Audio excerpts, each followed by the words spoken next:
Good morning students. पिछली class के अंदर हमने डाइजेस्ट सिस्टम के अंतर्गत जैसे एलिमेंट्री कैनाल और उसकी डाइजेस्टिव ग्लैंड यानी पाचक ग्रंथियां व आहार नाल के बारे में पूरी स्टडी हमने कर चुके हैं।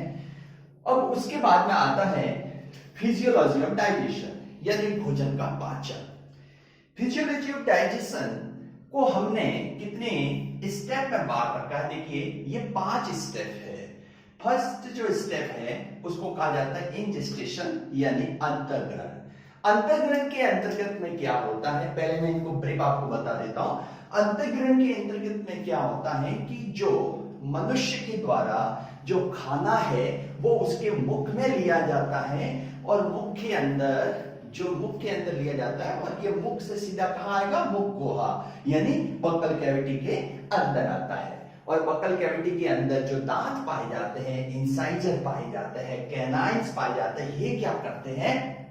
उस खाने को काट देते हैं छोटे छोटे टुकड़ों में। फिर उसके बाद में ये हमारे जो प्रीमोलर और मोलर टीथ होते हैं वहां पे जाता है जहां पर उसको चबाया जाता है। और इसी क्रिया के अंदर यहां पर इसमें लार भी मिलती है और भोजन की एक बोलस बन जाती है यानी एक लुगदी है वो यहां पर बन जाती है। तो ये सिस्टम हमारे इस साइड में होता है, अपने अंतर्ग्रहण के अंदर होता है।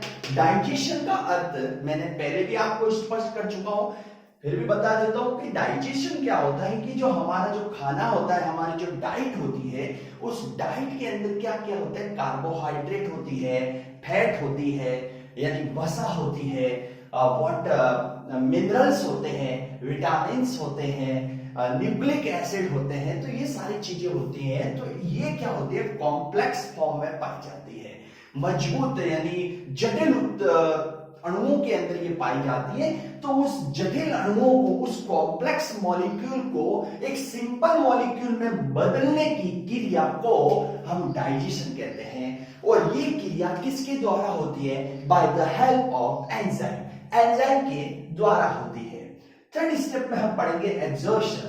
एब्जॉर्प्शन यानी अवशोषण, यानी जो खाना हमने पचा लिया है, डाइजेशन सिस्टम हमारे जो एलिमेंट्री कैनाल में, वो किस प्रकार से उसका अवशोषण होगा, किस प्रकार से बॉडी है वो इसको एक्सेप्ट करेगी, उन चीज का अध्ययन हम अवशोषण के अंतर्गत करेंगे। फिर है एसिमिलेशन। एसिमिलेशन का मतलब है कि जो भी हमने खाना खाया है उस खाने का फिर क्या होगा? ऑक्सीडेशन होगा, ऑक्सीकरण होगा, ऑक्सीडेशन होगा और उस ऑक्सीडेशन से हम एटीपी का फॉर्मेशन करेंगे तो वो एसिमिलेशन कहा जाता है। आपको मालूम ही है कि एक ग्लूकोज का जो मॉलिक्यूल टूटता है तो लगभग 38 एटीपी मॉलिक्यूल है वो देता है। और डिफिकेशन यानी बहिक्षेपण, पूरा का पूरा भोजन का पाचन होने के पश्चात उसको बाहर निकालने की जो क्रिया होती है उसको हम बहिक्षेपण या डिफिकेशन कहते हैं। तो अब वापस हम शुरुआत करते हैं। इंजेस्टेशन मैंने आपको बता ही दिया है, दांतों के द्वारा भोजन को छोटे छोटे टुकड़ों में तोड़ना इंजेस्टेशन कहा जाता है। और इसके अंतर्गत में लार है वो उसके अंदर मिलती है और फिर ये आगे क्रिया होती है। ये एक रिफ्लेक्स एक्शन है, प्रतिवर्ती क्रिया है। अब मैं जो ले रहा हूं वो है दूसरा अपना जो पॉइंट है डाइजेशन। और डाइजेशन में हमारा जो पहला डाइजेशन अपने को पढ़ना है वो आता है मुख गुहा में पाचन यानी डाइजेशन इन बक्कल कैविटी। डाइजेशन इन बक्कल कैविटी। अब बक्कल कैविटी में डाइजेशन यानी मुख गुहा के अंदर पाचन पड़ता है। तो बक्कल कैविटी के अंतर्गत में मैंने जब आपको इसका एलिमेंट्री कैनाल का डाइजेस्टिव ग्लैंड हमने डिस्कस की थी तो डाइजेस्टिव ग्लैंड के अंदर हमने इसको पूरा पढ़ चुके थे कि कौन कौन सी होती है भाई। तो देखिए सबसे पहले डाइजेशन इन बक्कल कैविटी में पढ़ने से पहले क्या होती है, बक्कल कैविटी के अंदर क्या चीज होती है? तो देखिए यहां पर फिजिकल डाइजेशन होता है। Physical digestion. फिजिकल डाइजेशन का मतलब वही कि जो भी हमारा जो खाना आया हुआ है उसको छोटे दांतों के द्वारा छोटे छोटे टुकड़ों में तोड़ना, काटना, चबाना, सारी क्रिया यहां पर होती है। It is called the physical digestion. इसको हम कहेंगे मेस्टिकेशन होता है। मेस्टिकेशन यानी फिजिकल डाइजेशन का रिएक्शन कंप्लीट होता है। केमिकल डाइजेशन, केमिकल डाइजेशन का मतलब है कि यहां पर ये रसायन के द्वारा होगा by the help of chemical digestion. अब केमिकल डाइजेशन में क्या होता है, तो केमिकल डाइजेशन में आपको बता चुका हूं कि जो बक्कल कैविटी है, बक्कल कैविटी के अंदर लार ग्रंथियां पाई जाती है, सेलिवरी ग्लैंड होती है, सेलिवरी ग्लैंड होती है। ये देखिए सेलिवरी ग्लैंड, लार ग्रंथियां होती है। कितने जोड़ी होती है, तो हमने डिस्कस की थी कि भाई ये 3 पेयर्स होती है। नाम में एक बार फिर फटाफट लिख देता हूं, बोल ही देता हूं। 3 पेयर्स की ये होती है। कौन कौन सी होती है, तो देखिए पहली होती है जैसे कि सबलिंग्यूनल, सब, ये हिंदी में भी ऐसे ऐसे नाम चलेंगे, सबलिंग्यूनल, ये सबसे छोटी होती है सबलिंग्यूनल। और ये क्या होती है, ये हमारे जीभ के पास में पाई जाती है, नियर द टंग पाई जाती है। इसी प्रकार से दूसरी होती है सब मैक्सिला, सब मैक्सिला, ग्लैंड का वैसा का वैसा ही नाम है, सब मैक्सिला। ये भी हमारी जो मैक्सिला बोन है उसके नजदीक पाई जाते हैं, जबड़े के पास में पाई जाती है, मैक्सिला बोन के पास में पाई जाती है। ये सब इधर है। फिर है पैराटॉइड ग्लैंड, पैराटॉइड ग्लैंड। भाई पैराटॉइड ग्लैंड ये जो होती है ये ईयर के नजदीक होती है, कान के नजदीक होती है। कभी कभी इसमें वायरस का इंफेक्शन हो जाता है और इसमें स्वेलिंग आ जाती है, जिससे आपका विशेष कर बच्चों के अंदर होती है, उसको मम्प्स कहते हैं। यहां से ये सूजन आ जाता है, मम्प्स कहलाता है। तो ये पैराटॉइड ग्लैंड के कारण ही होता है। तो ये जो 3 ग्लैंड होती है, ये 3 ग्लैंड क्या करती है, लार का स्त्रावन करती है, सलाइवा का स्त्रावन करती है, सलाइवा भी करती है, प्लस और क्या करती है, लाइसोजाइम एंजाइम, लाइसोजाइम का भी सीक्रेशन करती है। भाई लाइसोजाइम का सीक्रेशन भी करती है। लाइसोजाइम एंजाइम क्या होता है, ये जीवाणुओं को नष्ट करता है, यानी एंटीबैक्टीरियल प्रॉपर्टी रखता है, एंटी बैक्टीरियल प्रॉपर्टी को रखता है, एंटीबैक्टीरियल प्रॉपर्टी है वो रखता है। तो ये इसमें एक फंक्शन है इसका। सलाइवा की चर्चा करें तो सलाइवा का जो पीएच होता है, ये पीएच होता है 6.8 होता है, और ध्यान देखिए 6.8 होता है, और इसके अंदर लगभग 90% वाटर होता है, सलाइवा में वाटर होता है।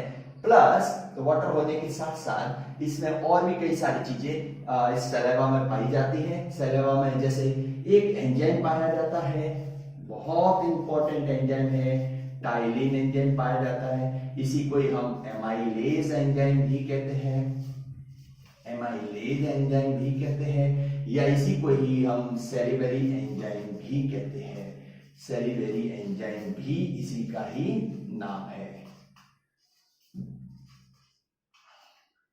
तो ये जो एंजाइम है वो इसके अंदर है, वो पाया जाता है कि किस प्रकार से ये सारे एंजाइम इसके अंतर्गत में मौजूद होते हैं। अब देखिए टाइलिन है, एमाइलेज है, और एंटीबैक्टीरियल या सेलिवरी एंजाइम के नाम है। अब भाई ये करता क्या है, ये जो एंजाइम है तो इसका बड़ा इंपॉर्टेंट फंक्शन है। ये क्या करता है, तो देखिए सेलिवरी एंजाइम क्या करता है उसको देखिएगा।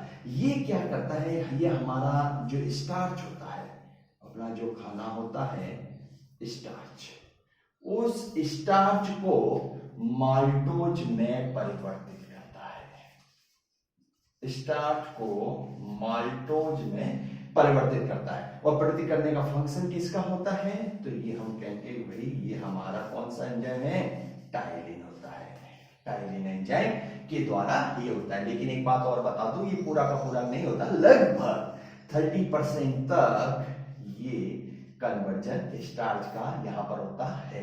ये जो है कभी आपने देखा होगा, यदि हम रोटी है उसको ज्यादा देर तक चबाते हैं तो अपने को मीठा बनाता है, मीठा स्वाद महसूस होता है। तो मीठा स्वाद क्यों महसूस होता है, क्योंकि भाई हमारे अंदर जो स्टार्च है उसके अंदर लार मिल चुकी है, सलाइवा मिल चुका है, और वो सलाइवा माल्टोज में कन्वर्ट हो चुका है। और माल्टोज कैसी होती है, माल्टोज होती है अपने मीठी होती है स्वाद में, इसलिए वो अपने को इस प्रकार का ये स्वाद है वो अपने को महसूस होता है।